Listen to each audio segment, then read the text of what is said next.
রাসূল করিম সাল্লাল্লাহু আলাইহি ওয়াসাল্লাম বললেন, আল্লাহুম্মা লা আইশা ইল্লা আইশুল আখিরা ফাগফিরিল আনসার ওয়াল মুহাজিরা। আল্লাহ, দুনিয়ার সুখ শান্তি আসল সুখ না, ঈমানদারের জন্য একমাত্র সুখ শান্তি হলো আখিরাতের শান্তি। আল্লাহ আমার আনসার এবং মুহাজিরদেরকে মাফ করে দাও। লা আইশা ইল্লা আইশুল আখিরা, আখিরাতের আরাম ছাড়া দুনিয়াতে আমাদের কোনো আরাম নাই। আমরা দুনিয়ায় কষ্ট করব, মৃত্যুর পরে কবর থেকে আমাদের বিশ্রাম শুরু হয়ে যাবে। এরপরে আমার নবী বলে, ফাগফিরিল আনসার ওয়াল মুহাজিরা, আল্লাহ আমার আনসার মুহাজির সাহাবীদেরকে তুমি মাফ করে দাও। লা আইশা ইল্লা আইশুল আখিরা ফাগফিরিল আনসার ওয়াল মুহাজিরা। এই কথা বলার পরে সাহাবায়ে কেরামের মধ্যে আশক চলে আসলো। তারা ডাক দিতে লাগলো, একসাথে বলল, আল্লাহু আকবার ইয়া রাসূলুল্লাহ, আল্লাহু আকবার ইয়া রাসূলুল্লাহ বলে বলে চোখের পানি ফেলে ফেলে কান্না করে সমস্ত সাহাবায়ে কেরাম দুই লাইনের একটা কবিতা বলল বড় চমৎকার করে। নাহনুল্লাযীনা বায়াউ মুহাম্মাদা আলাল জিহাদি মা বাকিনা আবাদা, নাহনুল্লাযীনা বায়াউ মুহাম্মাদা আলাল জিহাদি মা বাকিনা আবাদা। আমরা সেই সাহাবী, আমরা সেই নবীর গোলাম, আমরা সমস্ত নবীদের সরদার মুহাম্মদ সাল্লাল্লাহু আলাইহি ওয়াসাল্লামের হাতে আমরা বায়াত হয়েছি। শুধু তা না, নাহনুল্লাযীনা, আমরা ওই ভাগ্যবান জাতি সাহাবীরা যারা মুহাম্মদ সাল্লাল্লাহু আলাইহি ওয়াসাল্লামের হাতে হাত দিয়ে বায়াত হয়েছে। আলাল জিহাদি মা বাকিনা আবাদা, আমরা আল্লাহর নবীর উপরে শপথ করেছি, ইয়া রাসূলুল্লাহ, আমরা আপনার হাতে হাত রেখে শপথ করেছি, আমরা ইসলাম প্রতিষ্ঠা করার জন্য আমাদের জীবনটা আপনি রাসূলের নির্দেশে আল্লাহর জন্য কোরবান করে দেব। ওয়ামা আমওয়ালুকুম ওয়ালা আওলাদুকুম বিল্লাতী তুকাররিবুকুম ইনদানা যুলফা। আল্লাহ তাআলা বলেন, তোমাদের সম্পদ এবং তোমাদের সন্তান, এই দুইটা বিষয় আমি আল্লাহ তাআলার কাছে তোমাকে নিয়ে আসবে, সেটি সত্য নয়। ইল্লা মান আমানা ওয়া আমিলা সালিহা, তবে সেই মানুষ তার সম্পদ এবং সন্তান কাজে লাগবে, আমি আল্লাহর কাছে আসতে পারবে সেই মানুষের সন্তান এবং সম্পদ দিয়ে যে ঈমান এনেছে এবং নেক আমল করেছে। আল্লাহ তাআলার কথা স্পষ্ট, ক্লিয়ার। যদি আপনার ঈমান না থাকে, যদি সন্তানের ঈমান না থাকে, সেই সন্তান আওয়াজ করে বলেন, বাবার দুনিয়া আখিরাতে কোনো কাজে লাগবে? কথা বলেন না, কোনো কাজে লাগবে? যদি আমার আপনার ঈমান না থাকে, যদি আমি 1000 কোটি টাকা মানবতার জন্য খরচ করি, দুনিয়াতে আমাকে মানুষে মানবিক বলবে, আমাকে অনেক দানশীল বলবে, হয়তো এলাকায় মুসলমানরাও ভোট দিয়ে আমাকে প্রতিনিধি বানাবে।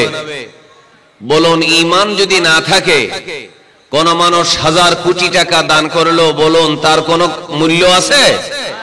নাই।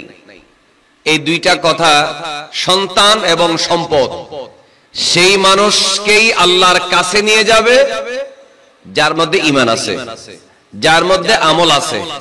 বলেন, ঈমান আছে, আমল আছে। ঈমানও থাকতে হবে, আমলও থাকতে হবে। এরপর আল্লাহ তাআলা বড় চমৎকার করে বলছেন, ফাউলাইকা লাহুম জাযাউদ দু'ফি বিমা আমিলু, তাদের জন্য রয়েছে অনেক বহুগুণ বেশি আমলের পুরস্কার।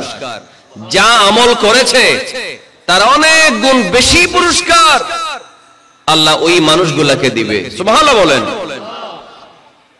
ওয়াহুম ফিল গুরফাতি আমিনুন, আল্লাহ তাআলা বলেন তারা জান্নাতের সর্বোচ্চ কামরাগুলোতে নিরাপদে থাকবে। সুবহানাল্লাহ বলেন। আমরা যারা আজকে মুকার দিঘির পারে বসেছি, দেখি একটু আওয়াজ করেন, মহব্বতের সাথে বলুন, আমাদের সবার জান্নাতে বেহেশতে যাওয়ার ইচ্ছা আছে না নেই? যাদের ইচ্ছা নাই তারা চুপ থাকেন, যাদের ইচ্ছা আছে তারা একবার জোরে বলেন, আমাদের বেহেশতে যাওয়ার ইচ্ছা আছে। জান্নাতে যেতে হলে নাম্বার 1 যেটা লাগবে সেটা হলো ঈমান দ্বিতীয় নম্বরে আমল। আর ঈমান আর আমলের সাথে যদি কেউ সন্তান এবং সম্পদের মালিক হয়, সেই সন্তান এবং সম্পদ যদি কাজে লাগায়, অবশ্যই সেই সন্তানও হাসরের মাঠে তার উপকার করতে পারবে এবং তার সম্পদও তার জন্য নাজাতের উসিলা হবে। একটু জোরে বলি না সুবহানাল্লাহ। এটা কোরআনের সূরা সাবার 37 নম্বর আয়াত। সেই আয়াতের তাফসীর আরেকটা আয়াত আমরা পাচ্ছি। আলহামদুলিল্লাহ বলবেন না? আল্লাহ রাব্বুল আলামিন বলেন, ইয়াউমা লা ইয়ানফা'ু মালুন ওয়ালা বানুন ইল্লা মান আতাল্লাহা বিকলবিন সালিম।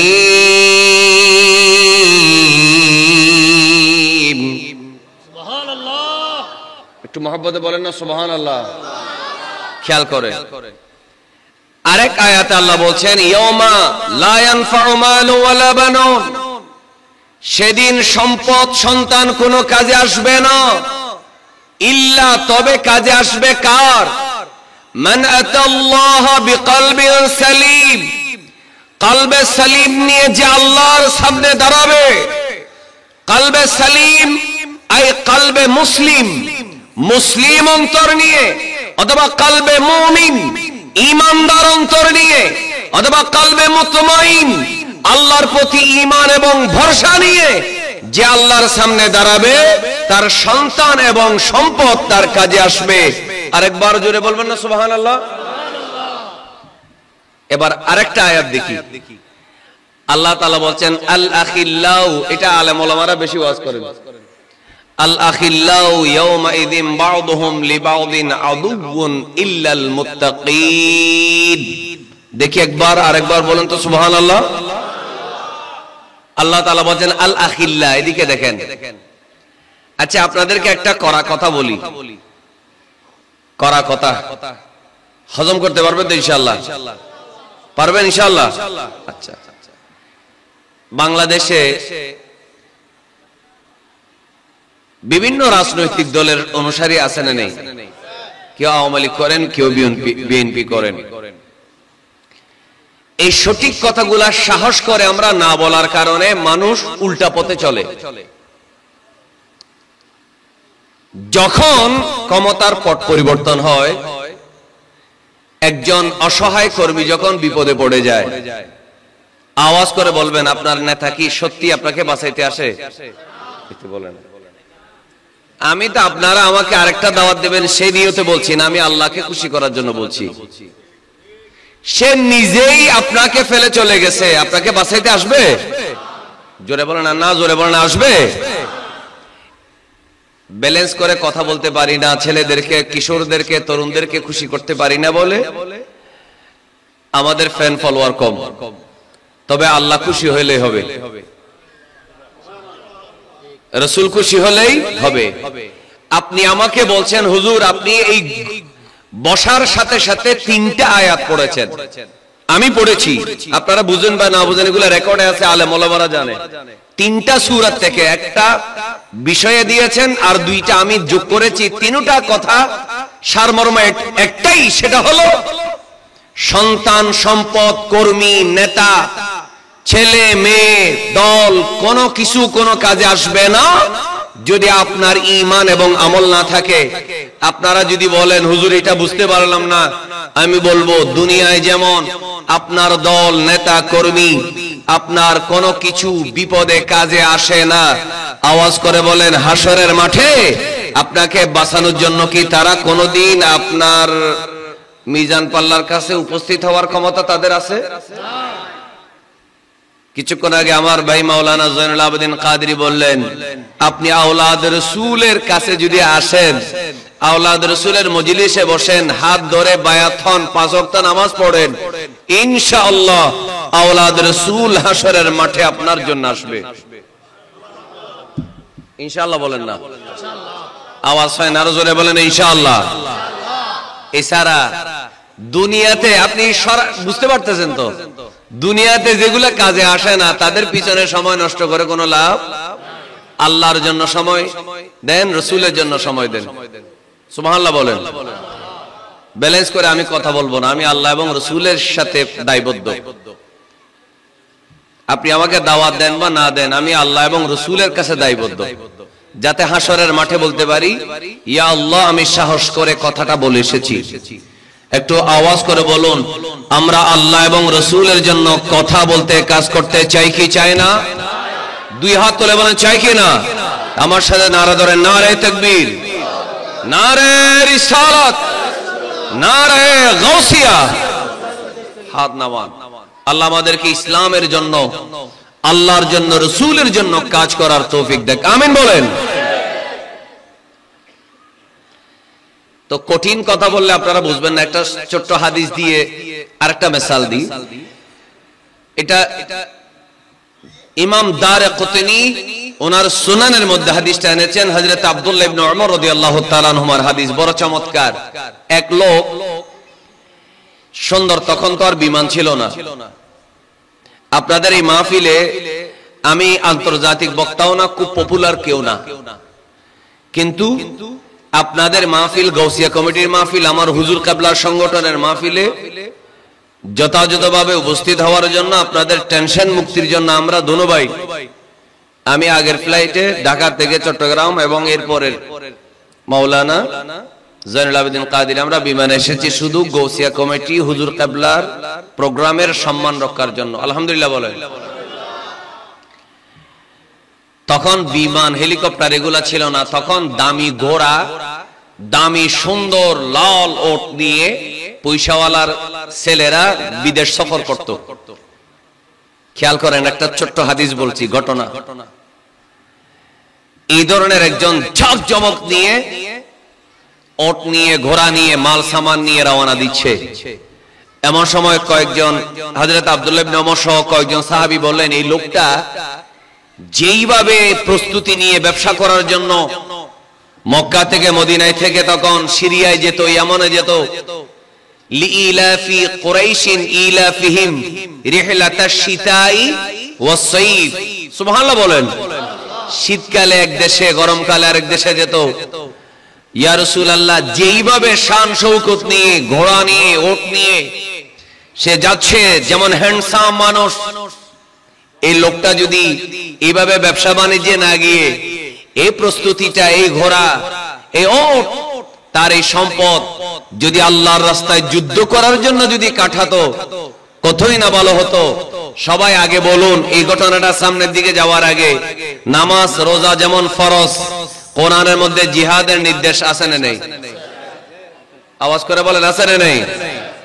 আপনি যদি বলেন কোরআনে নামাজ আছে, রোজা আছে, হজ আছে, আমি এই জীবনে কোটি কোটি টাকা খরচ করে আমি 10 বার, 20 বার, 30 বার আমি কি করেছি, হজ করেছি। আর আপনি যদি বলেন রাষ্ট্রীয় পর্যায়ে কোরআন ও সুন্নাহর আইন প্রতিষ্ঠার জন্য জিহাদ করা, কাজ করা, মানুষের জনমত সংগ্রহ করা এবং এই ধরনের যোগ্য মানুষকে সেখানে বসানো, এটা ফরজ। এটা যদি আপনি না মানেন, একটা ফরজ না মানার কারণে আওয়াজ করে বলেন, ঈমান থাকবে? বলেন, ঈমান থাকবে? আপনি যদি বলেন আমি 5 ওয়াক্ত নামাজের মধ্যে 1 ওয়াক্ত মানি না, যেহেতু আমি ঘুম থেকে উঠতে পারি না, ফজরের ওয়াক্ত মানি না, এই কথা বললে যেমন ঈমান থাকবে না, ঠিক তেমনি কেউ যদি বলে ইসলামী রাষ্ট্রের মধ্যে কোরআন সুন্নাহর বিধান প্রতিষ্ঠা করা ফরজ এবং সেই জন্য যা যা করণীয় এগুলাকে জিহাদ বলা হয়, এই জিহাদ করা ফরজ, এটা যদি আপনি অস্বীকার করেন, আওয়াজ করে বলেন, সেই ব্যক্তি ঈমানদার নাকি বেঈমান? এটা মাথায় রাখেন। তবে আজকের বিষয় জিহাদ না, আজকের বিষয় হচ্ছে আপনাদের আয়াতের তাফসীর। রাসূল করিম সাল্লাল্লাহু আলাইহি ওয়াসাল্লামের কাছে গিয়ে বলল, ইয়া রাসূলুল্লাহ, দেখেন কত সুন্দর করে স্মার্ট মানুষ, সুদর্শন মানুষ, সে যাচ্ছে ব্যবসা করার জন্য, সে চাইলে আপনার কাছে এসে বলতে পারে না, এই ঘোড়া আমি ইসলামী জিহাদের জন্য দিয়ে দিলাম, ওট দিয়ে দিলাম, আপনি আমাকে যুদ্ধে পাঠান, বলতে পারে না? রাসূল করিম সাল্লাল্লাহু আলাইহি ওয়াসাল্লাম বলেন, সে ব্যবসা করার জন্য যাচ্ছে, হ্যান্ডসাম মানুষ, সুন্দর প্রস্তুতি, তার ঘোড়া ওট সুন্দর, কিন্তু তার নিয়তে কি আছে তোমরা কি জানো? বলে, ইয়া রাসূলুল্লাহ, সেটা তো আল্লাহ জানে। একটু মুহাব্বতে সুবহানাল্লাহ বলেন। এমন সময় রাসূল করিম সাল্লাল্লাহু আলাইহি ওয়াসাল্লাম বলেন, এ আমার সাহাবীরা শোনো, আমার এই সাহাবী যদি ব্যবসা করার জন্য সিরিয়ার দিকে রওনা দেয়, সে জিহাদের ময়দানে গেল না, তার দুইজন বৃদ্ধ মা বাবা আছে, এই বৃদ্ধ মা বাবাকে হালাল রিজিক বুড়াকালে যখন তারা ব্যবসা করতে পারে না, চাকরি করতে পারে না, এই বৃদ্ধ মা বাবার মুখের মধ্যে হালাল রিজিক তুলে দিবে। এই মা বাবার মুখের মধ্যে হালাল রিজিক তুলে দেওয়ার জন্য সে যদি ঘোড়া নিয়ে ওট নিয়ে ব্যবসা করার জন্য যায়, আল্লাহ রাসূল সাল্লাল্লাহু আলাইহি ওয়াসাল্লাম বলেন ওহুয়া ফি সাবিলিল্লাহ, সে আল্লাহর রাস্তায় বের হয়েছে বলে আল্লাহ রাব্বুল আলামিন সেটা ধরে নেবেন। একটু মহব্বতের আওয়াজে বলি সুবহানাল্লাহ। আর একটু জোরে বলেন আল্লাহ এটাকে মুজাহিদ ফি সাবিলিল্লাহ হিসেবে গণ্য করবেন, আল্লাহ তাকে সওয়াব দান করবেন। আরেকবার মহব্বতে বলবেন না সুবহানাল্লাহ। এরপরে বলছেন শুধু তা না, যদি কেউ বলে আমি যদি টাকা ইনকাম না করি, আমার দিকে দেখবেন, আমি যদি টাকা ইনকাম না করি তাহলে আমার ছেলেরা আমি মারা যাওয়ার পরে ভিক্ষা করবে, অন্যায় করবে, মাদকের ব্যবসা করতে পারে, সুদ খেতে পারে, ঘুষ খেতে পারে, মানুষের জায়গা জমি দখল করবে, অথবা চুরি ডাকাতি করবে, অথবা ভিক্ষা করবে। না, আমি একজন আত্মসম্মান বোধ সম্পন্ন মানুষ, আমি আমার সন্তানদেরকে তারা ভবিষ্যতে চুরি ডাকাতি করুক, অথবা তারা অন্যায় ব্যবসা করুক, অথবা সুদ খাক, এটা আমি চাই না। সেজন্য আমি আমার সন্তানদেরকে সম্পদ দিয়ে যেতে চাই, তারা যাতে এই হালাল রিজিক খেয়ে আল্লাহর ইবাদত করতে পারে। রাসূল করিম সাল্লাল্লাহু আলাইহি ওয়াসাল্লাম বলেন, কে যদি নিজের সন্তানকে হালাল রিজিক খাওয়ানোর জন্য আল্লাহর কেউ যদি ব্যবসার জন্য বের হয়, সেও আল্লাহর রাস্তায় বের হয়েছে, সে সওয়াব পাবে। আর একটু জোরে বলবেন না সুবহানাল্লাহ। তৃতীয় নম্বর, রাসূল করিম সাল্লাল্লাহু আলাইহি ওয়াসাল্লাম বলছেন শুধু তা না, কেউ যদি বলে না, আল্লাহ রাসূল বলছেন তোমরা তো তার নিয়ত জানো না, সে যদি বলে আমার মা বাবাও নাই, আমি বিয়ে শাদিও করিনি, আমার ছেলেও নাই, তবে আমি কখনোই হারাম খাবো না, ব্যবসা করে হালাল খাবো, হালাল খাবার খেয়ে ইবাদত করলে জোরে বলেন কবুল করার মালিক কে? এত আস্তে বলেন না, কবুল করার মালিক কে? এই জন্য আমি যাচ্ছি, সে যুদ্ধের মাঠে যাচ্ছে না, যাচ্ছে ব্যবসায়, সিরিয়ায়। উদ্দেশ্য কি? মা বাবা নাই, ছেলেও নাই, বিয়ে শাদী করে নাই, নিজে হালাল খাবে। আল্লাহ রাসূল বলেন ওহুয়া ফি সাবিলিল্লাহ, সেও আল্লাহর রাস্তাতে আছে। আর একটু জোরে বলেন সুবহানাল্লাহ। এজন্য নিজের সন্তান, নিজের মা বাবা আপনার কাজে আসবে যদি আপনি লাইন ঠিক রাখেন। সুবহানাল্লাহ বলবেন না? আল্লাহ তাআলা আমাদেরকে ইসলামী পথে থাকার তৌফিক দেন। আর এই আয়াত থেকে শুনেন, সবকিছুতে নেগেটিভ দল আছে না নেই?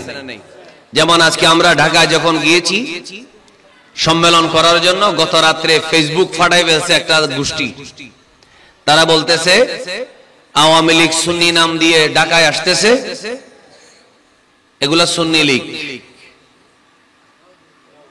আপনারা তো নাউজুবিল্লাহ কেউ বললেন না। এখানে কি আমরা আওয়ামী লীগ আর বিএনপি করার জন্য গেছি নাকি ফিলিস্তিনের জন্য? আপনাদের বিশ্বাস থাকলে জোরে বলেন কিসের জন্য? সেখানে কি কোন দলের স্লোগান ছিল নাকি নারে তাকবীর আর নারে রিসালাত? আপনারা নারে তাকবীরের সাথে নারে রিসালাত চান কি চান না?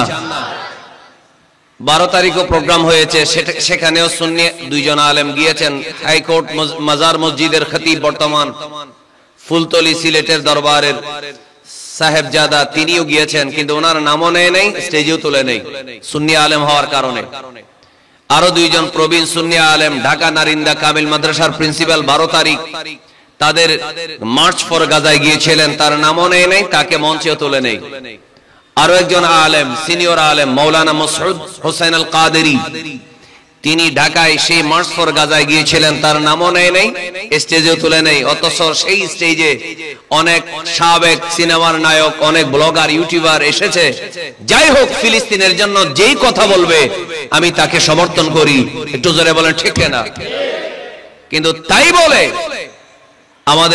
আমাদের একটা দুঃখ থেকে গেছে, সেটা হলো তারা এত স্লোগান দিল, একবারের জন্য নারে সালাত দেয় নাই। এজন্য আমেরিকা যেমন প্রত্যেক শহরে শহরে আলাদা আলাদা দিনে বিক্ষোভ হচ্ছে, পাকিস্তানে হচ্ছে, ইয়ামানে হচ্ছে, ভারতে প্রতিদিন হচ্ছে, তারা 12 তারিখে একটা করেছে। আমরা আহলে সুন্নাত ওয়াল জামাতের আলেমরা আবারও গিয়েছি, আমরা নারে তাকবীরের সাথে নারে রিসালাতের স্লোগান দেওয়ার জন্য। বলেন এখানে আপত্তি করার কোনো সুযোগ আছে? এরা বলতেছে এগুলা নাকি কোন দল থেকে টাকা খাইছে, নাউজুবিল্লাহ জোরে বলেন। তাহলে আপনারা বলুন, যারা এইভাবে মিথ্যা অপবাদ দেয় তারা কি খাঁটি না ভণ্ড? আপনি আমার ব্যাপারে যখন মিথ্যা অপবাদ দিবেন, কিছুক্ষণ আগে আমার ভাই বলেছেন এটাকে গীবত বলা হয়। আমার মনের ভিতরে কি আছে? আমি যাচ্ছি নারে রিসালাতের স্লোগান রাজধানীর বুকে উচ্চ কণ্ঠে দেওয়ার জন্য, আর আপনি বলতেছেন আমি দালালি করার জন্য যাচ্ছি। জোরে বলেন আমার আল্লাহ সব জানে কি জানে না? আওয়াজ করে বলেন জানে কি জানে না? এজন্য ভাইরা আমার, আপনাদের সবাইকে নিয়ে আরো একবার বলতে চাই, সবাই উচ্চ কণ্ঠে বলুন নারে তাকবীর। আল্লাহু আকবার বলবেন, নারে তাকবীর, নারে রিসালাত। ফিলিস্তিন ফিলিস্তিন জিন্দাবাদ জিন্দাবাদ। বলেন ফিলিস্তিন ফিলিস্তিন। লাব্বাইক লাব্বাইক। আপনারা বলবেন ইয়া আকসা ইয়া আকসা। আকসা মানে বাইতুল মুকাদ্দাস মসজিদ। লাব্বাইক লাব্বাইক লাব্বাইক লাব্বাইক। এবার বলবেন ইয়া রাসূলুল্লাহ ইয়া রাসূলুল্লাহ। লাব্বাইক লাব্বাইক লাব্বাইক লাব্বাইক। বলেন এই স্লোগান আমরা ঢাকায় দিয়েছি, সারা পৃথিবীর মিডিয়াগুলো প্রচার করেছে, দেখেছে। ওরা তাকবীর বলেছে, সমস্যা নাই। আমরা নারে রিসালাত বলেছি। বলেন আমার আল্লাহ খুশি না বেজার? কারণ রাসূল করিম সাল্লাল্লাহু আলাইহি ওয়াসাল্লামের স্লোগান যেখানে থাকে না সেখানে আমার আল্লাহ খুশি হয় না। ভালো নিয়তে কেউ যদি সেখানে গিয়ে থাকে সওয়াব পাবে, সওয়াব পাবে না তা না, কিন্তু যারা আয়োজন করেছেন তারা তো ভুল করে ফেলেছেন। সেখানে তো নারে রিসালাত দেওয়ার দরকার ছিল। ভারতে যখন ওয়াকফ বিল হয়েছে, সন্ত্রাসী কসাই নরেন্দ্র মোদীর লোকেরা যখন ওয়াকফ বিল করেছে, শত শত মসজিদ খানাকা দরগা ভেঙে দিচ্ছে, সেখানে ভারতের মোদীর সন্ত্রাসীরা ভাঙতেছে, বাংলাদেশে নজদির সন্ত্রাসীরা ভাঙতেছে, ঠিক কিনা বলেন? তখন সেখানে ভারতের মুসলমানরা লাখো লাখো মুসলমান বিশাল সম্মেলনে এসে এরা নারে তাকবীরও বলেছে, নারে রিসালাতও বলেছে। তাহলে জোরে বলেন ঈমানদার কোনদিন নারে রিসালাতকে বাদ দিতে পারে না। আরেকবার বলি নারে রিসালাত সাল্লাল্লাহু আলাইহি ওয়া আলিহি ওয়াসহাবিহি ওয়াসাল্লাম। আল্লাহ পাক আমাদের সবাইকে কবুল করুক, আমিন বলেন। যে কথা বলছিলাম, মনোযোগ। নবীর আওলাদ রাসূলের ভালোবাসা সৃষ্টি করে দাও। তিন ওয়া তিলাওয়াতিল কোরআন, এবং কোরআন তেলাওয়াতের শিক্ষা দাও। একটু মহব্বতে বলেন সুবহানাল্লাহ। এজন্য আমি আজকে আপনাদের সবাইকে বলবো, আপনার সন্তান আপনার কবরে কাজে আসুক। আপনি মারা যাবেন, মাটির নিচে থাকবেন, আপনার তো সেখানে দৌড়াদৌড়ি করার সুযোগ নেই। কবরের উপরে দাঁড়িয়ে আপনার ছেলে ঈসা আলাইহিস সওয়াব করবে, আপনার কবর জিয়ারত করবে, 4 দিনা ফাতিহা করবে, 40 করবে, ঈসা আলাইহিস সওয়াব করবে। কবরস্থানে দাঁড়িয়ে রব্বির হামহুমা কামা রব্বায়ানি সগীরা বলবে। শবে বরাতের রাতকে বেদাত না বলে রাসূল করিম সাল্লাল্লাহু আলাইহি ওয়াসাল্লামের হাদিস অনুযায়ী সহিহ হাদিসের উপরে আমল করে, মুসলিম শরীফের হাদিস, আমার নবী শবে বরাতে লাইলাতুল বারাতে জান্নাতুল বাকি শরীফে গিয়ে রাফা ইয়াদাইহি সালাসা মাররাত, একবার নয়, দুইবার নয়, 3 বার।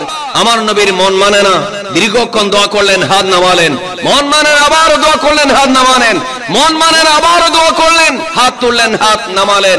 এইভাবে রাসূল করিম সাল্লাল্লাহু আলাইহি ওয়াসাল্লামের সুন্নাত আদায় করে শবে বরাতে আপনার ছেলে যাতে আপনার কবরের উপরে দাঁড়িয়ে রব্বির হামহুমা কামা রব্বায়ানি সগীরা বলে দোয়া করে। আওয়াজ করে বলুন, সেজন্য আমাদের নিজের সন্তানকে সুন্নিয়ত শিক্ষা দেওয়ার দরকার আছে কিনা? সুন্নি বানানোর দরকার আছে না নেই? আপনি যদি সুন্নিয়ত শিক্ষা না দেন, সে রাসূলের সুন্নাত অনুযায়ী রব্বির হামহুমা কামা রব্বায়ানি সগীরা বলবে, বা শবে বরাতে হাত তুলে আপনার কবরস্থানে দোয়া করবে, হাত তুলে, সে বলবে হাত তোলাও বেদাত, কবর শবে বরাতও বেদাত। শবে বরাত কোরআন হাদিসে কিছু নেই, নাউজুবিল্লাহ বলেন।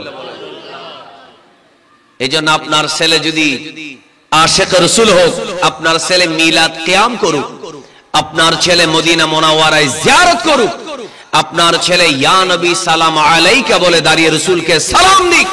এটা যদি আপনি চান, আওয়াজ করে অন্তর থেকে জোরে বলুন, নিজের সন্তানকে সুন্নি বানানোর দরকার আছে?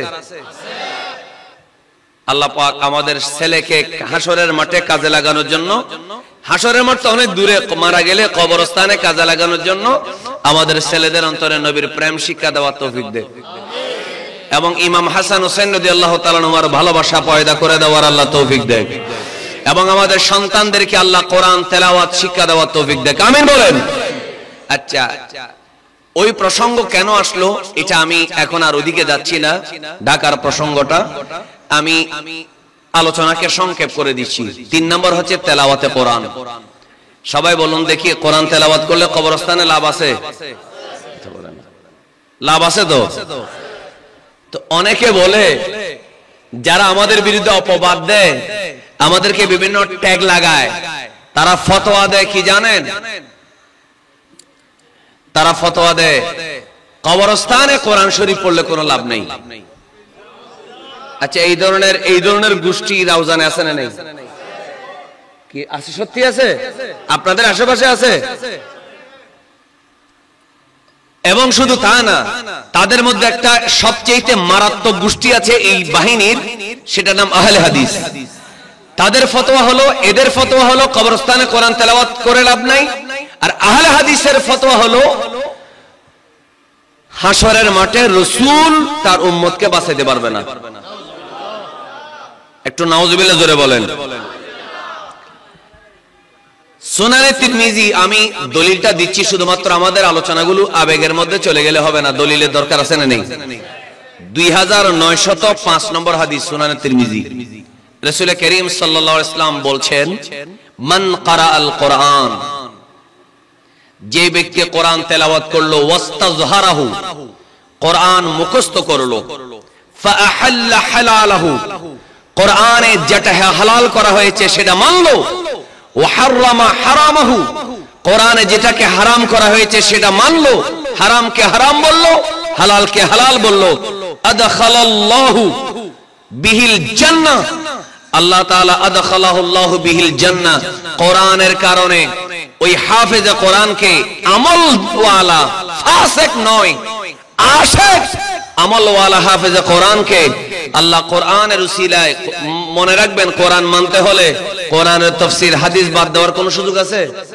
রাসূলের সুন্নাহ, এখানে কোরআনে আলোচনা করতে গেলে সুন্নাহও চলে আসে। যদি মানে, আমার নবী বলেন আল্লাহ তাকে বেহেশতে প্রবেশ করাবে, শুধু তা না, আরো মজার ব্যাপার হলো আমার নবী বলছেন, ওয়াশাফাহু ফি আশরাতিন মিন আহলি বাইতিহি কুল্লুহুম ওয়াজাবাত লাহুন নার।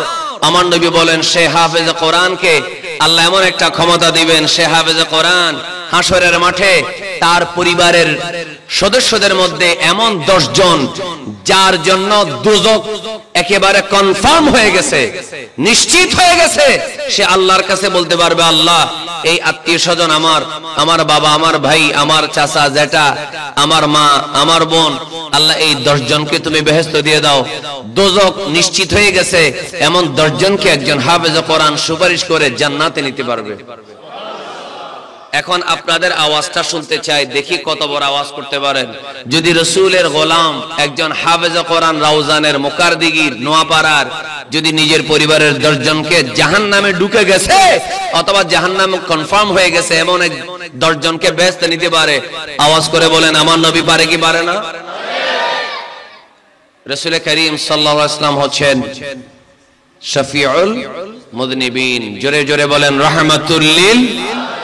সূরাতুস সাবা এর 37 নম্বর আয়াতের আলোকে আমরা এই জিনিসটা আপনাদেরকে নিশ্চয় মেসেজ দিতে পেরেছি। যদি না বুঝেন আমাকে জিজ্ঞেস করবেন, আমি আপনাদের প্রশ্নের জবাব দেওয়ার চেষ্টা করব। সেটি হলো, মা বাবা, সন্তান সন্ততি, সম্পদ, টাকা পয়সা, দলের নেতা কর্মী, রাজনীতি আপনার দোনো জাহানে কোনো কাজে আসবে না।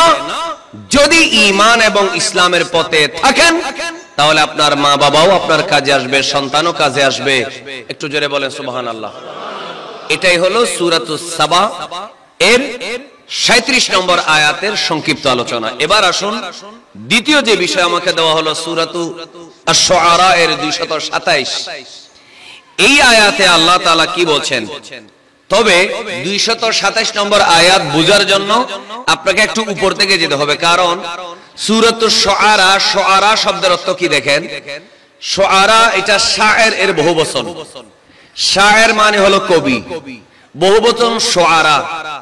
তো কবি ভালো আছে না নেই? কথা বলেন না কেন? আবার খারাপ কবিও নেই। যেমন আমাদের কবি নজরুল, তিনি সবগুলো ভালো কবিতা লিখেছেন তা না, তিনি যৌবনে এমন অনেক কবিতাও লিখেছেন যেটা ইসলামের সাথে সাংঘর্ষিক।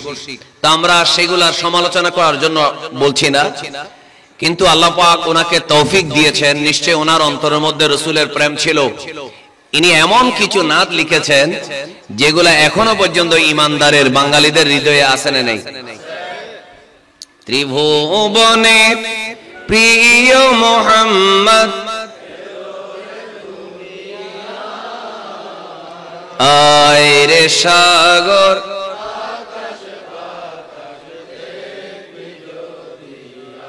দেখেন আমি শুধু ত্রিভুবনের প্রিয় মোহাম্মদ বলেছি, আপনারা কি সুন্দর করে পড়েছেন। এটাকে বলা হয় একজন কবির সফলতা। এক আরেকটা আছে রমজান আসলে, রমজানের পরে ঈদ আছে না নেই? ওমন রমজানের ওই রোজার শেষে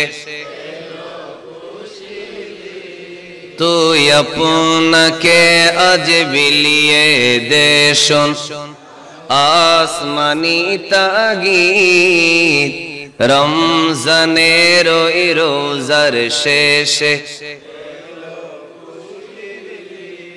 তাহলে বোঝা গেল কবি নজরুলের কে আল্লাহ তাআলা এই ধরনের কিছু কোয়ালিটি দিয়েছেন, যার কারণে তিনি ঈদের যেই সঙ্গীতটা লিখেছেন ইসলামী গজল, সেটাকে হারাইতে পারে এরকম আর কোন গজল আসে নাই। এমন কি 12 রবিউল আউয়ালে বাঙালিদের জন্য ত্রিভুবনে প্রিয় মোহাম্মদ এটার সাথে পাল্লা দিতে পারে বাংলা ভাষা, এরকম আর আছে নাই। এটা মানুষের ইমানদারের হৃদয়ে গেঁথে গেছে। তো আমি কি বলছিলাম, আপনারা হয়তো বলতে পারেন হুজুর আপনাকে তাফসীর করতে বলা হয়েছে, আপনি কবি, কি বলছেন? এই আমি আলোচনার মধ্যে আছি। শায়ের এক বচন, বহু বচন শুআরা, কবিগণ। তো কবিগণের নামে সূরা কেন? কারণ এই সূরায় আল্লাহ তাআলা কিছু শায়েরের কথা বলেছেন যারা জাহান্নামী, আবার কিছু শায়েরের কথা আল্লাহ তাআলা বলেছেন যারা রাসূলের দোয়া পাওয়ার কারণে জান্নাতি। একটু মহব্বতে বলবেন না সুবহানাল্লাহ? এই শুআরা একটু মনোযোগ দিয়ে শুনুন।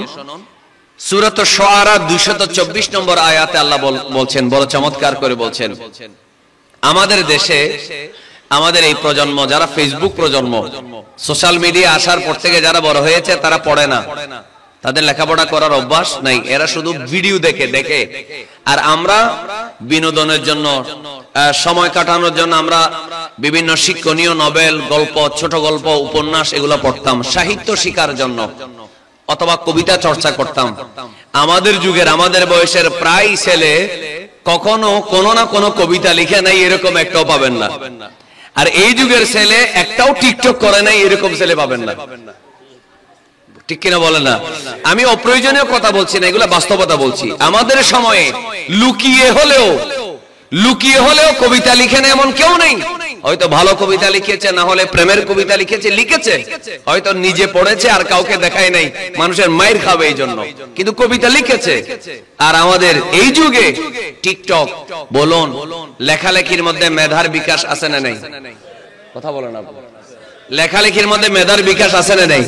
আপনি ক্যামেরা একটা সামনে নিয়ে অঙ্গভঙ্গি করলেন, এটা হয়তো নাতের সাথে আপনি করতেছেন, কিন্তু সেখানে আপনার মেধা নাই। তো এই জন্য আল্লাহ তাআলা কোরআনে বলেন, ওয়াশ-শুআরাউ ইয়াত্তাবিউহুমুল গাউন, কবিদেরকে অনুসরণ করে পথভ্রষ্টরা। কারা বললাম? পথভ্রষ্টরা। কবিদেরকে অনুসরণ করে পথভ্রষ্টরা। দেখেন কথাটা কেমন কঠিন কথা, আল্লাহ তাআলার ধমক। আমরা তো কোরআন পড়ি, সব সময় আমরা বলি হুজুর আপনি এমন ওয়াজ করবেন যাতে আমার মজা লাগে, কান্না আসে, আমার যেন জজবা আসে, আমি যেন চিৎকার করতে পারি। কখনো আপনারা বলেন না হুজুর আপনারা এমন কিছু কথা আমাদের মাহফিলে বলেন যেগুলো আমরা কখনো পড়ি নাই, শিখি নাই, আমাদের মাহফিলগুলোতে আলোচনা হয় নাই।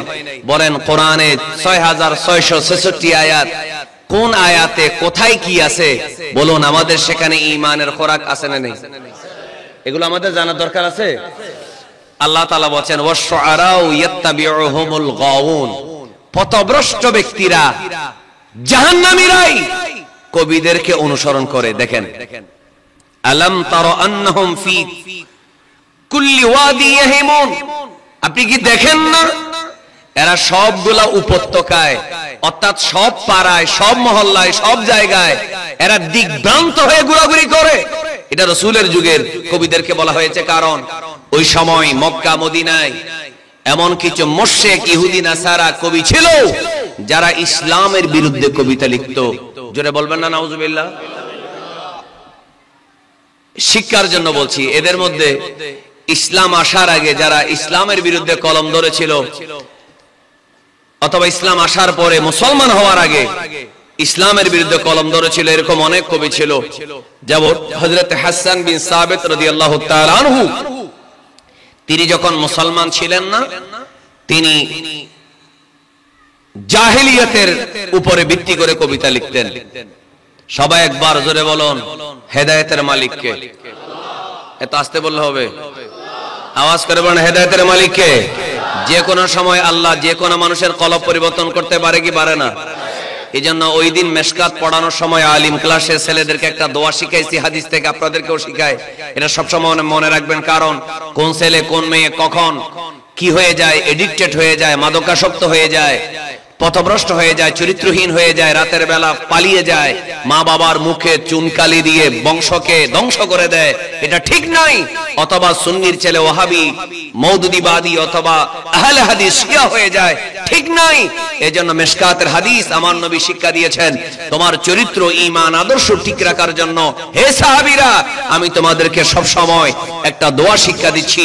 আমার মুখে সবাই জুড়ে বলুন আল্লাহুম্মা ইয়া, আমার সাথে আল্লাহুম্মা ইয়া মুকাল্লিবাল কুলুব সাব্বিত কলবি আলা দীনিক, ইয়া মুকাল্লিবাল কুলুব সাব্বিত কলবি আলা দীনিক।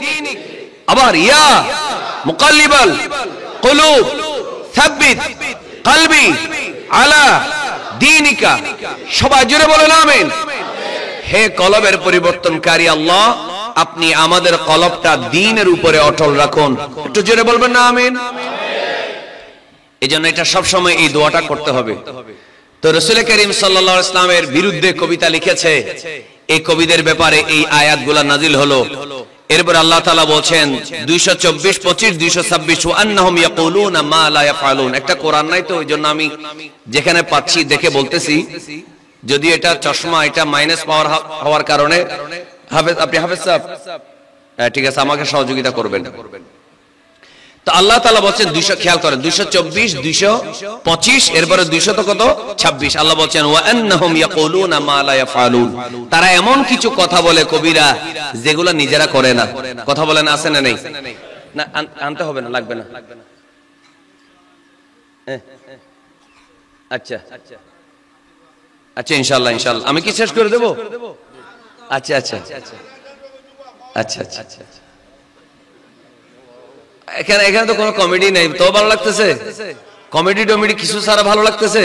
আলহামদুলিল্লাহ বলে। তাহলে বোঝা গেল আজকাল মানুষের রুচি পরিবর্তন হচ্ছে। এরা বলতেছে, আমাদের তরুণরা বলতেছে সারা বছর মোবাইলের মধ্যে তো কমেডি আছে, আবার মাহফিলের মধ্যে কেন কমেডি শুনবো? সেখানে কিছু ইসলাম শিখবো। একটু জোরে বলেন ইনশাআল্লাহ। আল্লাহ তাআলা আমাদেরকে কিছু জাতিকে দেওয়ার এবং আমি নিজেও কিছু শেখার আল্লাহ আমাদের সবাইকে তৌফিক দেয়। সবাই জোরে বলেন আমিন। আচ্ছা, তাহলে সূরাত আশ-শুআরা 224, 25, 26 এই তিনটি আয়াতে কি বলা হলো? কবিগণের অনুসরণ করে পথভ্রষ্টরা। 2, আপনি কি দেখেন না কবিরা প্রত্যেক উপত্যকায় যায়, প্রত্যেক এলাকায় যায়, যার সাথে যায় তার সাথে গলা মিলায়, তার সাথে ভাব জমায়। এরা প্রতারক, এরা রং পাল্টাতে দেরি করে না। এরপরে 3 নম্বরে বলা হলো এরা এমন কিছু কথা বলে যা তারা করে না। হযরত হাসান বিন সাবিত রাদিয়াল্লাহু তাআলা আনহুকে আল্লাহ তাআলা হেদায়েত দিলেন, তিনি ইসলাম ধর্ম গ্রহণ করলেন। করার পরে এই আয়াতটা যখন তিনি পেলেন, তিনি আমার নবীর দরবারে আসলেন, এসে বললেন, ইয়া রাসূলুল্লাহ আমি তো শেষ। বলে কি শেষ? বলে সূরাত শুআরা কবিদের ব্যাপারে কোরআনের আয়াত নাজিল হয়েছে 224, 25, 26, এই 3টি আয়াত আমার সাথে তো মনে হয় মিলে যাচ্ছে, আমি কি শেষ? তখন রাসূল করিম সাল্লাল্লাহু আলাইহি ওয়াসাল্লাম 227 নম্বর আয়াতটি তেলাওয়াত করে দিলেন। কি বললেন? আল্লাহ তাআলা বলছেন, ইল্লাল্লাযীনা আমানু ওয়া আমিলুস সালিহাতি ওয়া যাকারুল্লাহা কাসীরান ওয়া তাসারু মিন বা'দি মা যুলিমু ওয়া সায়া'লামুল লাযীনা যালামু আইয়ামু ক্বালাবিন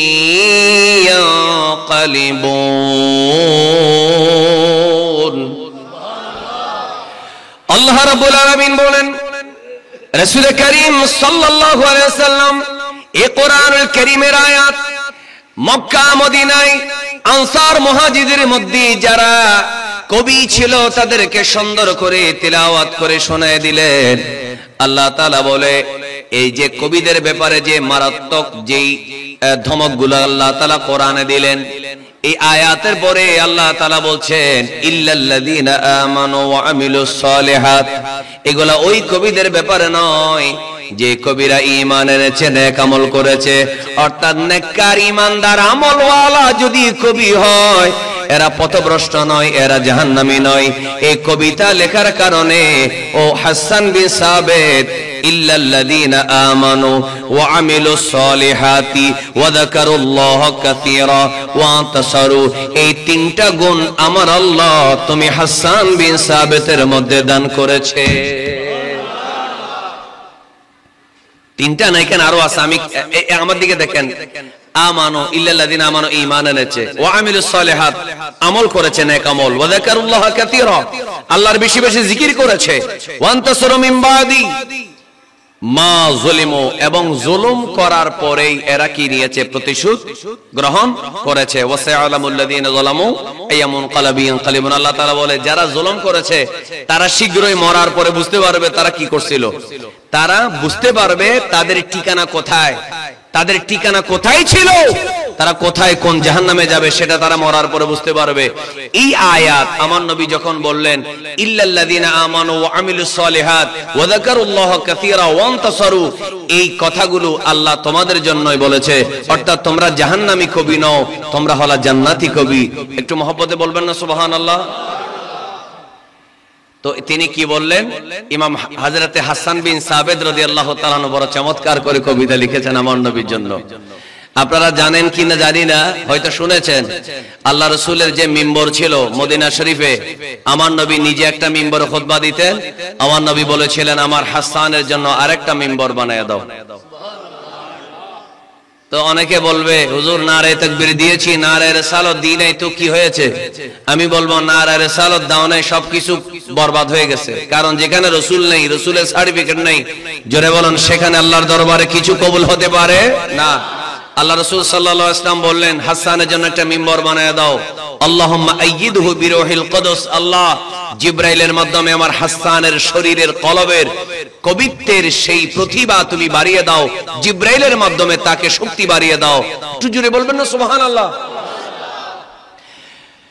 ওয়াজমালু মিন কালাম তারাকাত আইনি ওয়া আহসানু মিনকা লাম তালিদিন নিসাউ সালাতুন ইয়া।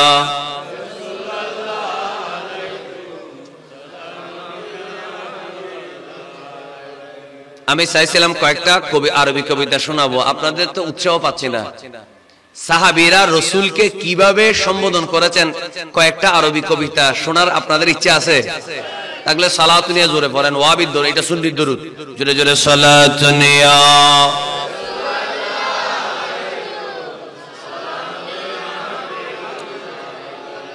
ওয়া আজমালু মিনকা লাম তারা কাত্তু আইনি।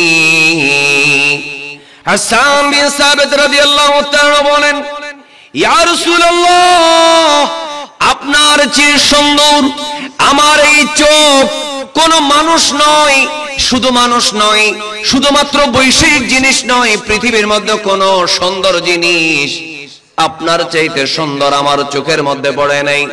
পড়বে কিভাবে? ওয়া আহসানু মিনকা লাম তালিদিন নিসাউ, কোন মা আপনি নবীজির মতো সুন্দর কোন সন্তান এই দুনিয়ায় প্রসব করে নাই। একটু জোরে জোরে কি বলা যাবে না মারহাবা? আরো জোরে, আরো জোরে। কে বলতেছেন? হাসান বিন সাবিত রাদিয়াল্লাহু তাআলা। আচ্ছা, আরেকটা কবিতার কথা বলি। সেই কবিতাটা সব সাহাবীরা বলেছেন। ইহুদি বর্তমান পৃথিবীতে আছে না নেই? কথা বলেন। আচ্ছা, আছে।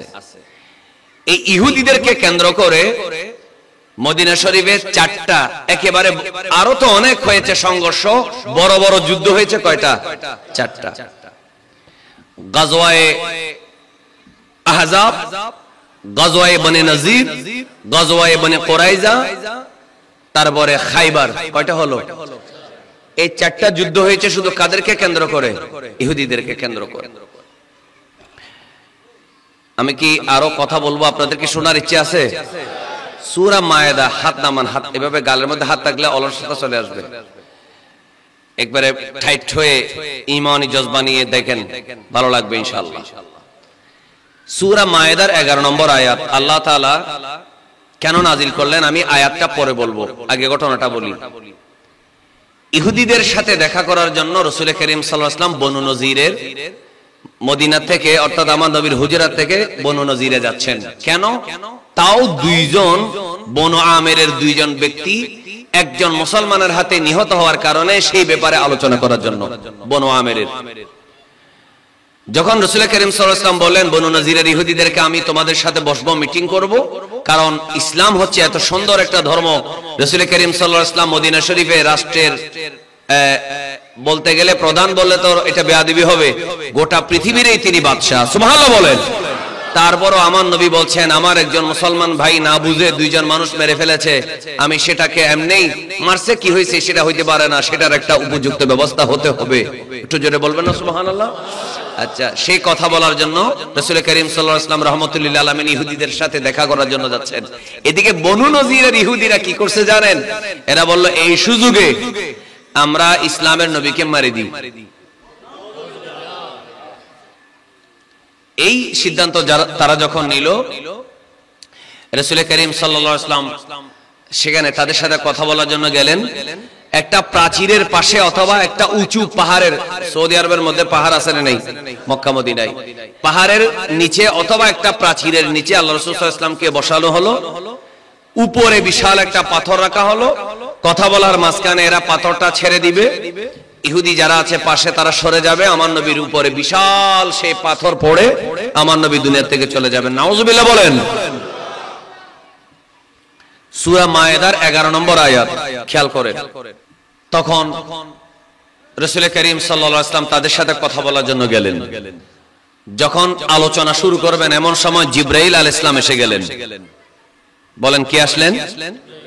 জিবরাইল আলাইহিস সালাম এসে গেলেন। জিবরাইল এসে আমার নবীকে বললেন ইয়া রাসূলুল্লাহ ইয়া হাবিবাল্লাহ, আপনি যেই বনু নজিরকে বিশ্বাস করে মিটিং করার জন্য এসেছেন, এরা তো আপনাকে শহীদ করার জন্য, আপনাকে মারার জন্য প্ল্যান করেছে। আমার প্রিয় নবী সাল্লাল্লাহু আলাইহি ওয়াসাল্লাম বলেন এখন আমি কি করব? কারণ আমার নবী আল্লাহর সিদ্ধান্ত ছাড়া এক কদমও সরে না। সুবহানাল্লাহ বলেন না? ওমা ইয়ানতিকু আনিল হাওয়া ইন হুয়া ইল্লা ওয়াহয়ুন ইউহা। আমার নবীজির প্রতিটি কদমের মুভমেন্ট, এমনকি জিহ্বার নড়াচড়া, চোখের চাহনি সব আল্লাহর নিয়ন্ত্রণে। বলেন আমার নবীর কোনো গুনাহ আছে? নবীজি নিষ্পাপ, মাসুম। তো রাসূল করিম সাল্লাল্লাহু আলাইহি ওয়াসাল্লাম বলেন জিবরাইল আমি কি করব? বলেন ইয়া রাসূলুল্লাহ আপনি এই যে উপরে পাথর আছে ছেড়ে দিবে, আপনি বুঝতে পারছেন, এটা তাদেরকে বুঝতে দিয়েন না। বুঝতে পারছেন, এটা বুঝতে দিলে আপনার সাথে সাহাবী আছে মাত্র 2-3 জন, সিদ্দিক আকবর, ওমর, আলী রাদিয়াল্লাহু আনহুম, এরা 2-3 জন। আপনি যদি বুঝতে দেন, আপনি বুঝতে পেরেছেন, তখন এরা আপনাকে গিরে ধরে তরবারি দিয়ে মারবে। আপনি বুঝতে পেরেছেন, এটা তাদেরকে বুঝতে দিবেন না। আচ্ছা আমি একটু আসি, আমার একটা কাজ আছে বলে আপনি এখান থেকে সরে আস্তে করে চলে আসেন। সুবহানাল্লাহ বলেন। কথাটা কে বলতেছেন? জিবরাইল আলাইহিস সালাম। আমার প্রিয় নবী সাল্লাল্লাহু আলাইহি ওয়াসাল্লাম চলে আসলেন। একটু কাজ আছে এরকম একটা ভান করে নবী করিম সাল্লাল্লাহু আলাইহি ওয়াসাল্লাম চলে আসলেন। আসার সাথে সাথে বনু নজিররা দূরে আসলো, বলো আপনি আমাদের এলাকায় গিয়েছিলেন মিটিং করার জন্য, মিটিংও হয় নাই, কিছু হয় নাই, ফলপ্রসূ কোনো আলাপ হয় নাই, আর আপনি চলে আসলেন কেন? তখন রাসূল করিম সাল্লাল্লাহু আলাইহি ওয়াসাল্লাম বললেন, তোমাদের সাথে কি ধরনের আচরণ করব সেটা আল্লাহ তাআলার সিদ্ধান্তের অপেক্ষায় আমি আছি। তোমরা কি করেছো না করেছো দুনিয়ার জমিনে বসে লৌহে মাহফুজ থেকে তার রেজাল্ট আল্লাহ তাআলা আমার কাছে পাঠিয়ে দিয়েছেন।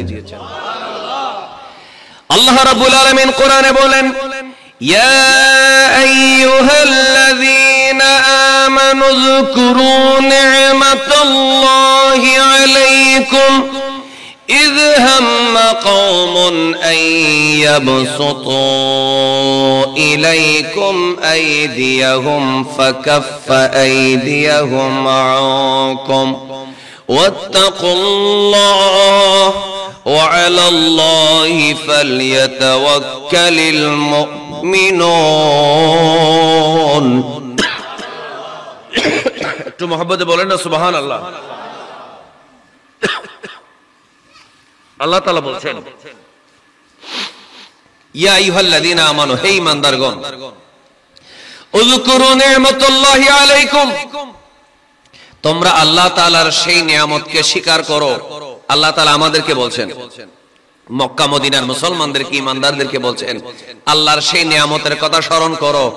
কোন নিয়ামত? ইয হাম্মা কওমুন আইয়াবসুতু ইলাইকুম আইদিয়াহুম, তারা যখন একটা কওম বনু নজির, এরা প্ল্যান করেছিল তোমাদের যে ঈমানের মূল রাসূলকে দুনিয়া থেকে শেষ করে দিবে, তোমাদেরকে ধ্বংস করে দিবে, হাত বাড়িয়েছিল, ফাকাফা আইদিয়াহুম আনকুম, তাদের সেই ষড়যন্ত্র আল্লাহ তাআলা নিজেই নস্যাৎ করে দিয়েছেন।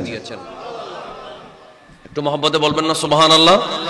নস্যাৎ করে দিয়েছেন। শুধু তা না, ওয়াত্তাকুল্লাহ, তোমরা আল্লাহকে ভয় করো, ওয়া আলাল্লাহি ফালিয়াতাওয়াক্কালিল মুমিনুন। আয়াতটা লাস্টের অংশটা আরেকবার পড়ি, ওয়া আলাল্লাহি ফালিয়াতাওয়াক্কালিল মুমিনুন। আল্লাহু আকবার আওয়াজ দিতে হবে। আরেকবার পড়ি, ওয়া আলাল্লাহি ফালিয়াতাওয়াক্কালিল মুমিনুন।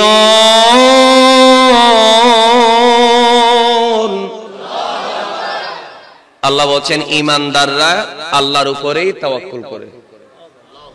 ঈমানদাররা আল্লাহ ছাড়া কারো উপরে, জোরে বলেন না, ভরসা করতে পারে না। ঈমানদারের ভরসা একমাত্র কার উপর? আল্লাহর উপর। তো এই আয়াত থেকে আপনারা বুঝতে পারলেন, আল্লাহ তাআলা এই আয়াত নাজিল করে দিয়ে আমাদেরকে বুঝিয়ে দিয়েছেন যে ইহুদিরা, আরেক আয়াতে আছে, তাদের 70 জন নবীকে একদিনে হত্যা করেছে। যেই বনু নজিরের ইহুদিরা আমার নবীকে হত্যা করার জন্য, নাউজুবিল্লাহ, শহীদ করে দেওয়ার জন্য প্ল্যান করেছে, এরা যে কোনো সময় যে কোনো মুসলমানকে একসাথেই হত্যা করার প্ল্যান করতে পারে। এজন্য আওয়াজ করে বলুন, ইহুদিদের ব্যাপারে কোনো ধরনের আপোষ করা যাবে? চিল্লায়ে বলেন, আপোষ করা যাবে? আর ইহুদিদের সাথে যারা আপোষ করে, মধ্যপ্রাচ্যের শেখ নজদি ওয়াহাবি, যারা আমাদেরকে মিলাদুন নবী বেদাতের ডেলিভারি ফতোয়া দেয়, তারা জুলুসের বিরুদ্ধে ফতোয়া দেয়। এরা শুধু জুলুসের বিরুদ্ধে ফতোয়া দেয় তা না, কোনদিন এরা ফিলিস্তিনের পক্ষে, ইসরায়েলের বর্বর হত্যাকাণ্ডের বিপক্ষে, বলুন এই আরবের শেখেরা কোনদিন একটা মিছিল করছে? তো বাংলাদেশে যারা কওমি আছে, ওয়াহাবি আছে, জামাত আছে, মওদুদিবাদী আছে, তাদেরকে বলবো তোমরা তো সৌদি আরবের ডেলিভারির জন্য হা করে বসে থাকো। সৌদি আরবের মোল্লারা বলছে মিলাদুন্নবী জুলুস বেদাত, তোমরা আমাদেরকে বেদাতি বানাই দিছো। তো তোমরা যে ফিলিস্তিনের পক্ষে মিছিল করেছো সেটাও তো ওরা বিদাত মনে করে। বলছে না, এই দিক থেকে আমরা ওইটা মানি না। তাহলে বুঝতে হবে তোমাদেরকে, সৌদি মোল্লারা আমাদের দলিল নয়, আমাদের দলিল আল্লাহ, কোরআন, আমাদের দলিল সুন্নাহ, রাসূল করিম সাল্লাল্লাহু আলাইহি ওয়াসাল্লামের সুন্নাহ, ইজমা, কিয়াস, সাহাবায়ে কেরাম। একটু চিৎকার করে বলেন ঠিক না? নজদীর গোলাম, ইহুদিদের গোলাম এই মোল্লারা, জোরে বলেন, আমাদের আইডল হতে পারে? কথা না হরি তারা, এরা যদি আমাদেরকে ইহুদিদের গোলামি করতে বলে, তারা যেভাবে গোলামি করে, এদিকে ফিলিস্তিনের মধ্যে হাজার হাজার শিশুকে হত্যা করা হচ্ছে, এরা কেক কাটতেছে, কেকের মধ্যে কাবা শরীফের ছবি এঁকে কেটে কেটে খাচ্ছে সৌদি মোল্লারা। নাউজুবিল্লাহ বলে। এগুলো আমরা যদি না বলি, অনেকে বলে যায় না, এগুলো যদি বাংলাতে আপনি বলেন, এগুলো আরবিতে অনুবাদ করে ট্রান্সলেশন করে তাদেরকে শোনাই দিবে, আপনি সৌদি আরবে যেতে পারবেন না বা বিভিন্ন ঝামেলা হবে। ভাই, এত চিন্তা করলে আপনি আর আল্লাহ রাসূলের সামনে হাসরের মাঠে মুখ দেখাইতে পারবেন? এদিকে গাজার মধ্যে ছেলেরা মারা যাচ্ছে, কবরস্থান হয়ে গেছে একটা শহর, আর এদিকে তারা কনসার্ট করতেছে, নরেন্দ্র মোদীকে দাওয়াত দিয়ে হিন্দি গান শোনাচ্ছে। জোরে বলুন, এই নজদি শয়তানগুলাকে অনুসরণ করার কোন মুসলমানের পক্ষে সম্ভব হবে? কোন মুসলমান এই নজদি শয়তানগুলাকে অনুসরণ করতে পারে না। আমরা আরব বিদ্বেষী না, আরবকে ঘৃণা করলে সে জাহান্নামী। কারণ আরবের ধুলাবালি, মক্কা মদিনার প্রতিটি ধুলাবালি আমার চোখের সুরমা। এমনকি মদিনার মাটিকে আমি আমার জানের চাইতে বেশি ভালোবাসি, একটা মাত্র কারণ, সে মাটিতে সরওয়ারে কায়নাত মুহাম্মদুর রাসূলুল্লাহ সাল্লাল্লাহু আলাইহি ওয়াসাল্লাম শুয়ে আছে। একটু কলিজা ভরা আওয়াজ দিয়ে বলেন সুবহানাল্লাহ। বলেন, সেই মক্কা মদিনার প্রতি আমাদের ভালোবাসা কম নাকি বেশি? কিন্তু সেই মক্কা মদিনায় থেকে এরা যদি ফিলিস্তিনের পক্ষে কথা না বলে, এরা যদি নরেন্দ্র মোদীকে দাওয়াত দেয়, নেতানিয়াহুর সাথে মিটিং করে, এরা যদি কেক কেটে আনন্দ করে, কনসার্টের, সৌদি আরবের শহরে শহরে কনসার্টের ব্যবস্থা করে, ফিলিস্তিনের পক্ষে কথা তো নাই, মাঝে মধ্যে একটু দোয়া করে, আল্লাহ ফিলিস্তিনের মুসলমানকে রক্ষা করো। বেটা, এই ধরনের দোয়া তো আমাদের হিন্দু পাড়ায়ও করে। এই দোয়ার কোনো দরকার আছে? অনেক হিন্দু তো ফেসবুকের মধ্যে ফিলিস্তিনের জন্য দোয়া করে। সেই দোয়ার কি হবে? তোমাকে বলতে হবে, আমরা অন্তত যুদ্ধের ডাক যদি দিতে নাও পারো, ঘৃণা প্রকাশ করার, জোরে বলেন, দরকার আছে না নেই? এদের সাথে সম্পর্ক ছিন্ন করার দরকার আছে না নেই? বাংলাদেশের মানুষ, পাকিস্তানের মানুষ, ইয়ামানের মানুষ, নরেন্দ্র মোদী, তারপরে নেতানিয়াহু, ট্রাম্পের গালে গালে জোতা মারো, তালে তালে বলছে বাংলাদেশ কি ধ্বংস হয়ে গেছে? বলে না, ইয়ামানের মানুষ কি ধ্বংস হয়ে গেছে? পাকিস্তানের মানুষ কি ধ্বংস হয়ে গেছে? এই জমিনে এখনো পর্যন্ত ফসল হয়, বৃষ্টি হয়, এখনো মানুষ জিন্দা আছে। কিছু আশিকে রাসূল যারা দুনিয়াদারি চিন্তা করে না, আল্লাহ রাসূলের জন্য মাঠে নামে, তাদের জন্য একটু জোরে বলেন ঠিক কিনা ভাইরা আমার? এজন্য আমরা সত্য কথা বলতে চাই কি চাই না? আল্লাহ আমাদেরকে তৌফিক দেন। আরো জোরে বলেন আমিন। তো কথা বলতে চাচ্ছিলাম কি, ইহুদিদের কারণে 4টা যুদ্ধ হয়েছে। এরা নিজেদের নবীদেরকে, 70 জন নবীকে হত্যা করেছে, আমার নবীকে হত্যা করার প্ল্যান করেছে। তাদের সাথে আওয়াজ করে বলেন, আমাদের কোনো দোস্তি হতে পারে না। গজওয়ায়ে আহজাবের কথাটা বলি, একটা কবিতা বলছিলাম, আর একটা কবিতা 2 লাইন। রাসূল করিম সাল্লাল্লাহু আলাইহি ওয়াসাল্লাম দেখলেন মক্কার কাফের, বনু নজির ইহুদি, বনু কুরাইজার ইহুদি, এদিকে দেখেন গাতফান, নজদের অধিবাসী, বনু আমের, যত আরবের মধ্যে যত কাফের গোত্র আছে সবাই একজোট হয়ে গেল 5ম হিজরিতে বা 4র্থ হিজরিতে। এরা মরণ কামড় দিবে, মদিনা শরীফ ঘেরাও করে একসাথে হামলা করবে। রাসূল করিম সাল্লাল্লাহু আলাইহি ওয়াসাল্লাম শুনলেন, শোনার পরে মিটিং হলো। শুনেন, মিটিং যখন হলো তখন রাসূল করিম সাল্লাল্লাহু আলাইহি ওয়াসাল্লামের সাহাবী সালমান ফারসি রাদিয়াল্লাহু তাআলা বললেন, ইয়া রাসূলুল্লাহ, আপনি একটা কাজ করেন, পৃথিবীর ইতিহাসে যেই সৈন্য, যে যুদ্ধ কৌশল, সমর কৌশল কেউ করে নাই, আপনি মদিনা শরীফে যেদিক দিয়ে শত্রু সৈন্য ঢুকার কি আছে, সুযোগ আছে, সেদিকে খাল খনন করেন। খাল খনন করা হলো, করার জন্য উদ্যোগ নেওয়া হলো। রাসূল করিম সাল্লাল্লাহু আলাইহি ওয়াসাল্লাম বললেন, কেন? বললেন, এই খাল যখন খনন করা হবে সেখানে তো আর সহজে পানি আসবে না। আমরা গর্তের ভিতরে, বিশাল ফারাক যখন থাকবে, এরা লাফ দিয়ে গর্ত পার হয়ে গোড়া নিয়ে ওঠ নিয়ে ঢুকতে পারবে না। দ্বিতীয়ত, আমরা সেখান থেকে বসে, তারা আমাদেরকে দেখবে না, আমরা ভিতর থেকে তাদেরকে আক্রমণ করতে পারবো। সুবহানাল্লাহ বলেন। যখন মদিনা শরীফের চতুর্দিকে খন্দক যখন গর্ত করার জন্য উদ্যোগ নেওয়া হলো, তখন রাসূল করিম সাল্লাল্লাহু আলাইহি ওয়াসাল্লাম বললেন, তোমরা কোদাল নাও, টুকরি নাও, আমি নিজে মাটি কাটবো, আমি নিজেই মাথায় করে মাটি বহন করব। জোরে বলবেন না সুবহানাল্লাহ। তিনি হচ্ছেন, জোরে বলেন না, রাহমাতুল লিল। কথাটা খেয়াল করেন, আমরা শেষের দিকে, একেবারে এখন আলোচনা শেষের দিকে, শেষ ভালো যার সব ভালো। রাসূল করিম সাল্লাল্লাহু আলাইহি ওয়াসাল্লাম বললেন, এ আমার সাহাবীরা, আমার সালমান ফারসি রাদিয়াল্লাহু তাআলা আনহু আল্লাহর হুকুমে বিভিন্ন শহর নগর ঘুরে যে ইসলামের দিশা পেয়েছে, আমি নবীর দিশা পেয়েছে, তার পরামর্শ আমার ভালো লাগলো। মদিনার প্রায় চতুর্দিকে যে খাল খনন করার উদ্যোগ নেওয়া হলো, সেই মাটি কাটার কাজ আমি নিজে করব, আমি নিজে মাটি নিয়ে যাব। সাহাবায়ে কেরাম আমার নবীর কদম ধরে বললেন, ইয়া রাসূলুল্লাহ ফিদাকা বিওয়ামি ওয়া রূহি, ইয়া রাসূলুল্লাহ আমাদের জান মাল, আমাদের মা বাবা আপনার কদমে কুরবান। ইয়া রাসূলুল্লাহ আমরা সাহাবীরা থাকতে আপনি কেন মাটি কাটবেন? আপনি কেন মাটি নিজের মাথায় বহন করবেন? আমার নবী চোখের পানি ছেড়ে বলে, ও সাহাবীরা রে, আল্লাহ তাআলা সূরা সফের মধ্যে বলেছে, ইয়া আইয়ুহাল্লাযীনা আমানু লিমা তাকুলুনা মা লা তাফআলুনা কাবুরা মাকাতান ইনদাল্লাহি আন তাকুলু মা লা তাফআলুন। আল্লাহ কোরআনে বলেছে, যেই কাজ তোমরা নিজেরা করো না, আরেকজনকে কেন করতে বলো? ও সাহাবীরা, তোমাদেরকে আমি মাটি কাটতে বলবো, মাটি বহন করার জন্য বলবো, আমি নিজেই যদি না করি তাহলে কেমনে হবে? কোরআনের আয়াতের উপরে আমল হবে না। আমি কিয়ামত পর্যন্ত আমার উম্মতকে শিক্ষা দিয়ে যাব। আমার উম্মতের যারা আল্লাহর রাস্তায় দাওয়াত দিবে, এর আগে নিজে আমল করবে, এরপরে জাতিকে সংশোধন করার উপদেশ দিবে। একটু জোরে জোরে বলি সুবহানাল্লাহ। আর একটু জোরে বলেন। এই জন্য যারা দায়ী হবে তারা আগে নিজে আমল করার দরকার আছে না নেই?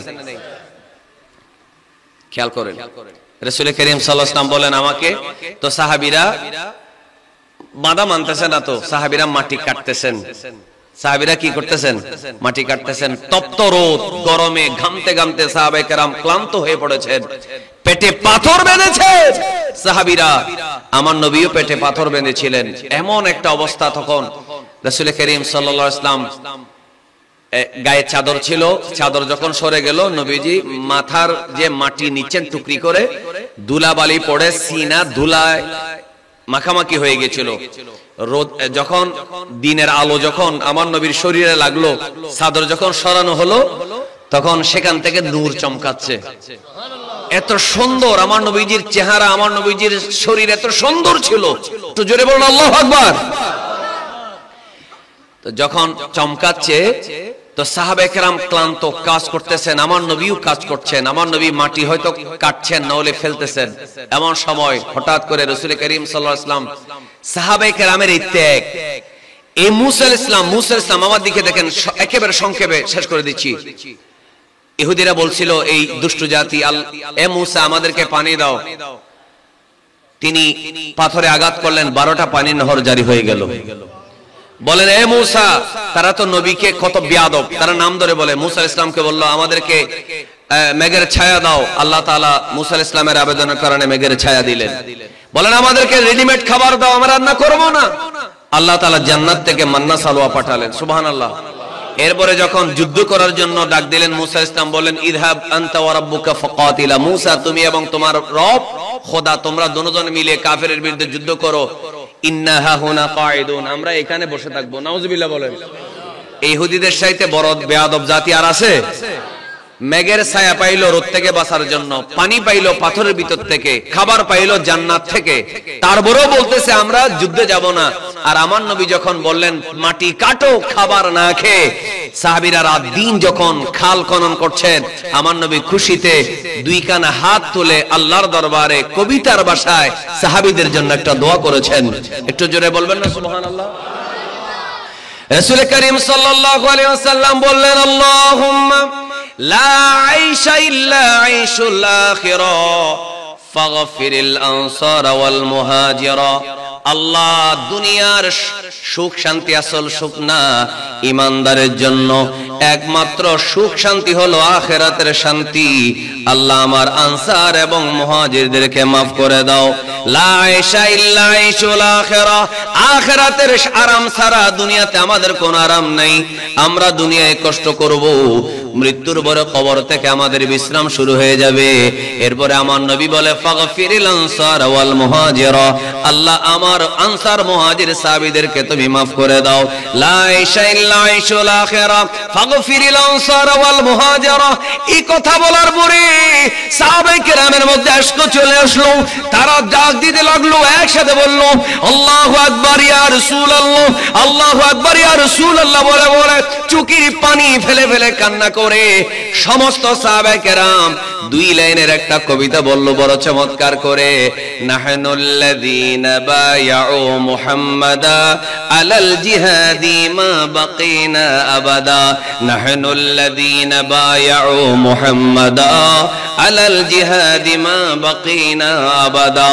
আমরা সেই সাহাবী, আমরা সেই নবীর গোলাম, আমরা সমস্ত নবীদের সরদার মুহাম্মদ সাল্লাল্লাহু আলাইহি ওয়াসাল্লামের হাতে আমরা বায়াত হয়েছি। শুধু তা না, নাহনুল্লাযীনা, আমরা ওই ভাগ্যবান জাতি সাহাবীরা যারা মুহাম্মদ সাল্লাল্লাহু আলাইহি ওয়াসাল্লামের হাতে হাত দিয়ে বায়াত হয়েছে আলাল জিহাদি মা বাকিনা আবাদা।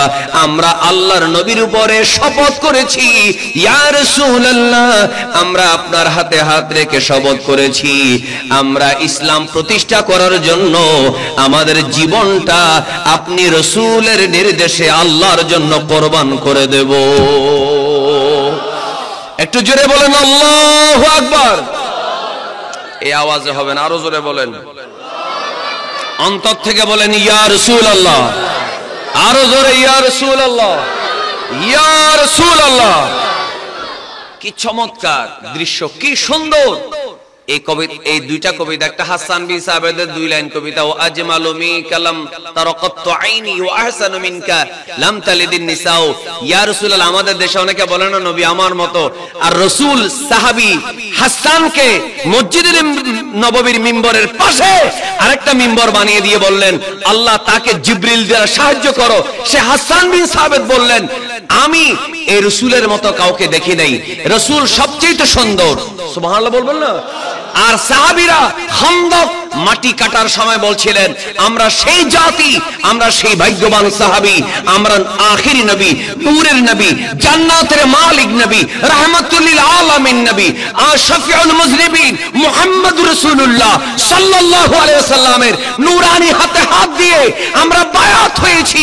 আমরা সেই নবীর সাহাবী, আমরা বায়াত হয়েছি এই শর্তে আপনি যদি বলেন আমরা ইসলামের জন্য আমাদের জান দিয়ে দেব, আমরা জিহাদে যাব। একটু মহব্বতে বলেন না সুবহানাল্লাহ। আমার নবী কি বেজার না খুশি? সাহাবীরা যখন এতটুকু ডেডিকেটেড, আত্ম উৎসর্গিত যখন হলেন, তখন এই আল্লাহ আসমান থেকে এমন ভাবে তুফান দিয়েছেন যে খালের চতুর্দিকে যখন কাফেররা আসলো তারা সবগুলা জ্বর তুফানে একবারে নাস্তা নাবুদ হয়ে কেউ মরে জাহান্নামে গেল, কেউ পালিয়ে কোনো মতে বেঁচে গেল।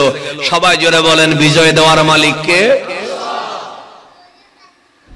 এই যে কবিতার শক্তি, কিসের শক্তি? কথা বলে না কেন? কবিতার শক্তি আছে না নেই? চল চল চল ঊর্ধ্ব গগনে বাজে মাদল, নিম্ন উতলা ধরণী তল, চল রে চল রে চল। এই যে স্বাধীনতার সময় এগুলো রেডিওতে বাজানো হইতো না? আপনাদের মনে নেই?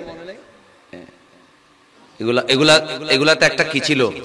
জজবা ছিল, কবিতার শক্তি আছে। এই জন্য অশ্লীল কবিতা লেখা হারাম, জাহান্নামে যাওয়ার কারণ। আর নবীর প্রেমে নাত, নবীর প্রেমে কবিতা লিখলে দুনিয়া আখিরাতে লাভ আছে না নেই? আল্লাহ আমাদের সবাইকে ভালো কবিতা, ভালো নাত রাসূল পড়ার তৌফিক দে। আমি লিখিব চিঠি দেব তোমায়, পাখি পৌঁছে দিও রোজায়। সুবহানাল্লাহ বলেন। এটা ফুয়া হমদে নগাদ দিতেলে অনুরাধ গনসাই। আমি লিখিব চিঠি দেব তোমায়, পাখি পৌঁছে, বলেন আমি লিখিব চিঠি দেব, পাখি পৌঁছে দিও রোজায়। আমি থাকব বসে আশায় চিঠির উত্তর আসবে আমার গায় আমি লিখিব চিঠি দেব তোমায় পাখি পৌঁছে দিও রোজায়। একটু জোরে বলেন আমিন। আমাদের মা বাবারা এই গজলগুলো এগুলা ডাউনলোড করে, এখন তো আধুনিক ওয়াজ আর কি, এগুলো রাখবেন মোবাইলে, ছেলেদেরকে এগুলো শোনাবেন। দেখবেন আপনার বাচ্চা 2-3-4 বছরের বাচ্চা, মোবাইল হাতে দিবেন না, এমনি ছেড়ে দিয়ে তাকে নিয়ে খেলাধুলা করবেন, সে শুনবে। সে জীবনের প্রথম নাত, হিন্দি গান বাংলা গান হবে না, জীবনের প্রথম কবিতা হবে রসুলের নাত। তো যার মাথায় মগজে ব্রেইনে নবীর নাত আগে সেট হয়, সে কখনো শয়তানের পদাঙ্ক অনুসরণ করতে পারে না। আরেকটা নাত আমার খুব ভালো লাগে, যেটা চট্টগ্রামের ভাষায় লেখা হয়েছে, সেটা পড়ে আমরা শেষ করি। মদিনাওয়ালার দেশত আশেকে যখন যায়, দেখেন শুনেন, নাত আল্লাহর দরবারে কবুল হয়েছে কিনা সেটার একটা আলামত হচ্ছে মুমিন মুসলমানে কতটুকু গ্রহণ করছে। সোনার মদিনা, আমার প্রাণের মদিনা সব বলিব, এটা কিভাবে মানুষে গ্রহণ করছে আমার আশ্চর্য লাগে। এটাও এই ধরনের। মদিনাওয়ালার দেশ, লেখকের নাম কি? নূর সাজ্জাদ। নূর সাজ্জাদ, বাড়ি কক্সবাজারে, মহেশখালীতে। প্রতিভাবান, আল্লাহ তাআলা তার হায়াতে, তার খেদমতে বরকত দান করুক। জামিয়া আহমদিয়া সুন্নি আলিয়ার ছাত্র। আমি আমার হুজুর কিবলার কথা একেবারে ফার্স্ট টু লাস্ট সব সময় বলি না, কারণ আমরা যা বলতেছি পুরাটাই হুজুর কিবলার বাগানের খুশবু। এক্সট্রা করে নতুন করে আর কিছু বলার দরকার নাই। এটা এটা এটা এটা জামিয়ার তাসির। জামিয়ার ছাত্ররা কিছু লিখলে এটা সবার কলিজার মধ্যে বসে যায়। সুবহানাল্লাহ। মদিনাওয়ালার দেশত আশেকে যখন যায়, খুল জাগানো মদিনা, জোরে খুল জাগানো মদিনা, লাওয়ারিস নয় গুনাহগারল হাসরের মাঠত, রহমতর সাদর যখন নবীরাত। একটু মহব্বতে বলেন না সুবহানাল্লাহ। লাওয়ারিস নয় গুনাহগারল হাসরের মাঠত, রহমতর সাদর যখন মুস্তাফারাত। খড়ে যাইব উম্মত ওয়ালা উম্মত ফেলায়, খড়ে যাইব উম্মত ওয়ালা উম্মত ফেলায়, খুল জাগানো মদিনাত রাখিয়াই তো সায়, জোরে খুল জাগানো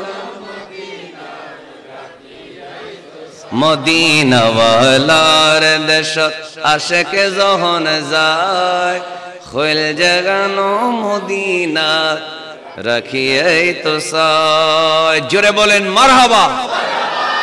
এই যে অপসংস্কৃতি, টিকটক, সিনেমা, নাটক, গান, এই সবগুলোর থেকে বাঁচানোর জন্য এই ধরনের ছেলেগুলা তৈরি হওয়ার দরকার আছে না নেই? এই বাদাম বাদাম গান থেকে বাঁচার জন্য এগুলার দরকার। জোরে বলেন ঠিক কিনা? যখন রুচি বিকৃতি, অসুস্থ সংস্কৃতি আমাদের ছেলেদেরকে মানসিকভাবে অসুস্থ করে ফেলতেছে, এই সময় আল্লাহ তাআলা যেমন কোরআনে সূরাত শুআরায় ভালো কবিদেরকে অ্যাপ্রিশিয়েট করেছে, ঠিক তেমনি এখনো কবি সাহিত্যিকদের ভূমিকা, লেখকদের আছে না নেই? আল্লাহ তাআলা তাদের হায়াত দারাজ করুক।